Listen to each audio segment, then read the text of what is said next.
এই বাজে মানুষটির হাত থেকে আমাকে বাঁচতে হবে, একটা উপায় বের করি। এই পানির বোতলটা দিয়ে ওই দোকানদারকে একটা ঢেল দেই, তারপরে দেখি দোকানদার আমাকে বাঁচাতে পারে কিনা। আরে এই ছোট্ট মেয়েটি আমাকে পানির বোতল দিয়ে ঢেল মারলো কেন এবং কে হাত জোর করে বলছে কি আমাকে জানতে হবে। আঙ্কেল কি আমার ইশারা বুঝবে? অবশ্যই বুঝবে। আরে মেয়েটি হাত ইশারা করে আমাকে ডাকছে। আচ্ছা আচ্ছা ঠিক আছে, তোমরা নিয়ে যাও। চলো এখন আমরা এখান থেকে চলে যাই। আরে আঙ্কেলটা তো বুঝতে পারলো কিনা, আমি তো ডাকছি, আঙ্কেল কেউ শুনছে না। আরে মেয়েটি তো অনেক সমস্যায় মনে হয় পড়েছে, মেয়েটিকে বাঁচাতে হবে।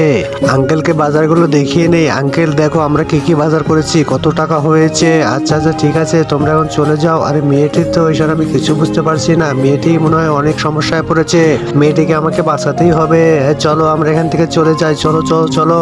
আমার কাছে মনে হচ্ছে মেয়েটিকে মনে হয় কিডন্যাপ করা হয়েছে, মেয়েটিকে আমি বাঁচাবো। চলো এই দাঁড়াও, এই দাঁড়াও, এই মেয়েটিকে নিয়ে তোমরা কোথায় যাচ্ছ? এই মেয়েটি কখনো তোমার সঙ্গে ছিল না। এই তুমি কি ওকে চেনো? না আমি চিনি না, একটা ফালতু ছেলে। এখন আর তোমার ভয় নেই মামনি, তুমি আমার কাছে নিরাপদে থাকবে।